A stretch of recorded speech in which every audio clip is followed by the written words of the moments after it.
Good morning. Sweden entered this presidency in a very difficult time. We have a war in Europe, and we have to prioritize to support Ukraine during this whole year. Today, 3 billion euros is paid out to Ukraine, which makes me very proud and also shows what we can do when we are united. And we all know that Ukrainians, they fight also for us. I will thank the Czech presidency because they have done a really good job on the Ukraine issue, but also on the whole last autumn. And we will promise to do our best to support Ukraine and to continue with all the work that the Czechs have achieved. We also have a difficult economic time in Europe. Many households and companies are very pressured right now. It's high inflation, high interest rates, and it's a pressuring time. We will do our best, all of our countries, but also in the Union, of course, to make it easier for households and companies. But we also have to have the long-term perspective so that we can strengthen the Union when it comes to competitiveness, when it comes to sound economic situation. One of the most important tasks for Sweden during this spring will be the economic governance review. That is important so that we really can be stronger in 1 and 2 and 5 and 10 years than we are today.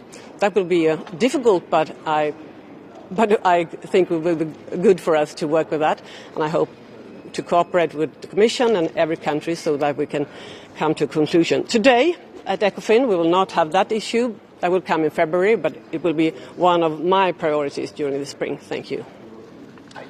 Vad har du för möte och förväntningar på dagens möte här idag? Det känns ju framförallt roligt att få börja. I Sverige börjar ju idag med det första rådsmötet, att få leda det. Jag möter mina kollegor och vet att det finns en väldigt beslutsamhet att klara av den här svåra situationen, både vad gäller kriget men också vad gäller den ekonomiska situationen. Vad säger du om frukostdiskussionen nu på morgonen? Den diskussionen kommer ju handla både om det ekonomiska läget men också om det som vi brukar kalla IRA, det vill säga Inflation Reduction Act. Det handlar ju om USA, vad man ju gör med den gröna omställningen och hur EU kan möta det tillsammans.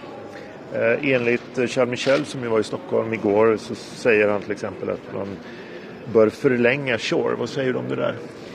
Vi får återkomma till det. Det är många diskussioner just nu uppe på bordet och vi ska jobba tillsammans framöver för att stärka unionen. Vad väntar du dig för framsteg eller vad ska man säga för inspel vad gäller IRA idag? Jag menar, det är ju ingen formell punkt utan det är snarare någonting som det kommer snackas om i korridorerna och på frukosten och sånt. Men vad väntar du dig för att höra eller vad vill du höra från dina kollegor? Men jag vet att det pågår diskussioner runt om i alla länder just nu och vi måste ju komma tillsammans för att ha en gemensam ståndpunkt och det känns ju väldigt viktigt för mig som ordförande i ECOFIN men också för svenska ordförandeskapet att försöka samla ihop och göra det bästa av den här situationen så att vi faktiskt kan möta USAs förslag. Träffade kommissionen i förra veckan. Hur god koll har du på vad kommissionen kommer att komma med i slutet av månaden? Exakt vad man kommer att komma med återstår att se. Men det pågår en ordentlig diskussion och den kommer att fortsätta närmaste tiden. Jag ska göra allt vad jag kan för att leda den så bra som möjligt. Kommissionen har presenterat statistik över statsstöden under förra året där, som helt domineras av Frankrike och Tyskland. De har tillsammans 80% av statsstöden. Snedvrider det inre marknaden, konkurrensen på det? Så alla statsstödsregler har ju sina regler och liksom ganska tydliga ramverk. Men det är självklart så att det bästa vi kan göra för att stärka konkurrenskraften handlar ju om, inte främst om statsstöd, det handlar om andra saker. Om regelverk, att se till att vi har en fantastisk utbildningsstrategi i hela EU, se till att vi har en beskattning som gör att företag kan vara konkurrenskraftiga. Det är det första och främst. Sen så självklart så jobbar man inom de regler som finns med statsstöden. Det ser ingen risk med de enorma statsstöden och Frankrike vill ha ännu mera statsstöd. De vill ha nya industristöd. Massiva, sa han väl igår, Bruno Le Maire. Men det här är ju en diskussion som pågår just nu och som jag ska också här men också hela ordförandeskapet diskutera på flera olika rådskonstellationer om hur vi ska ta oss framåt när det gäller att bli mer konkurrenskraftiga, kunna möta även liksom att bli också en del av den här gröna omställningen. Så de diskussionerna fortsätter och jag kommer att leda det arbetet. Austrian TV. Ja. France and Germany have huge state subsidy funds. What effect do you think will that have on the common market? We will see. Now, this is my first ECOFIN, and I will lead the ECOFIN during this spring. And I really hope that we will come together in unity to make the best of the situation, to make the whole union stronger. And as you know, it's a discussion of what era, or how you want to say it, and that will be an important discussion because we need to strengthen the European market. We have to be a strong part when it comes to transition, and we will have that discussion in this meeting, in the informal meeting, in the breakfast, but also during the whole spring. Would you support a European subsidy fund, and if yes, how big should it be? I'm a chair now of this meeting, and I will try to really let us come together. We have come together when it comes to Ukraine, and I'm very proud of that. Today's 3 billion. Ukraine will have 3 billion out of 18, and I also think we should be united. And when it comes to competitiveness, we are 27 countries, and I will try now to lead us all, and so that we can be so strong as we can be in the future. Because we have to have the perspective of 5, 10, and 15 years ahead to be stronger. Do you understand? Thank you. I really need to go. Thank you very much.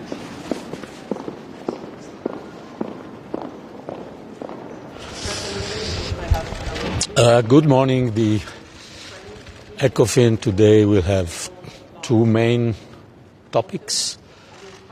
First, how to strengthen the European competitiveness.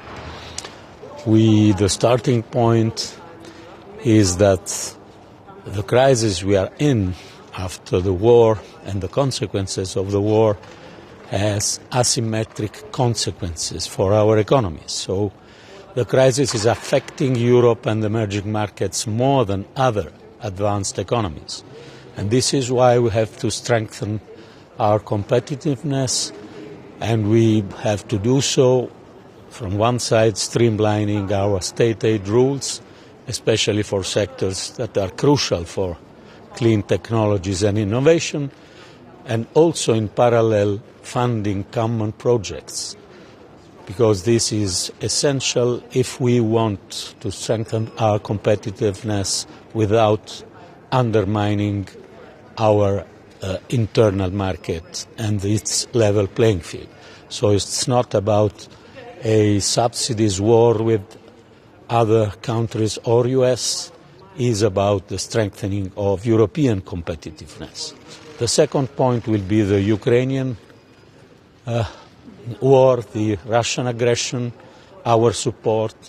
We all have in our minds the images of what happened in Dnipro in recent days, and we, I think, should be proud of the fact that we were able to react together to support Ukraine with 19.7 billion euros last year, and to decide for 18 billion of support this year, and we are working very hard to do so very quickly. Thank you.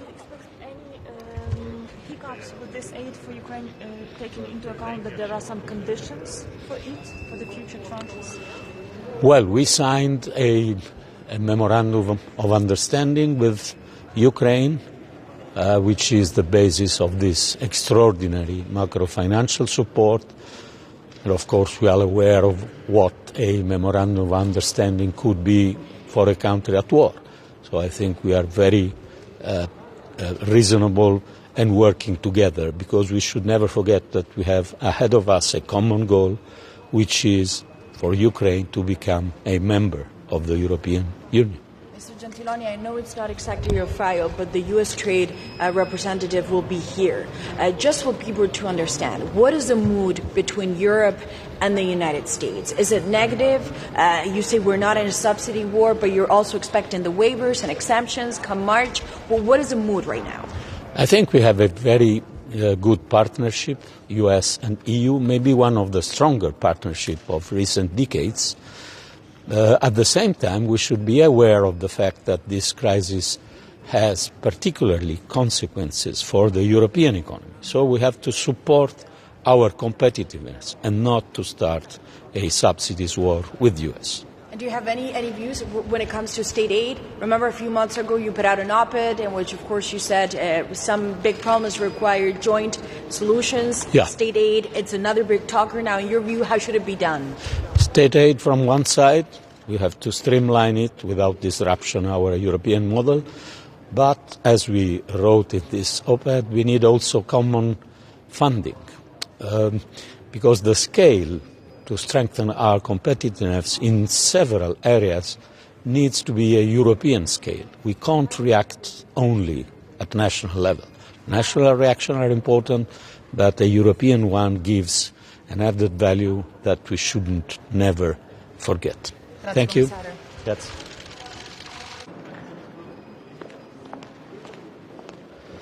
Good morning. Looking forward for today's ECOFIN Council. Since it's a first council under the Swedish presidency, we'll obviously discuss Swedish presidency priorities, but it must be said those are closely aligned also with the priorities of European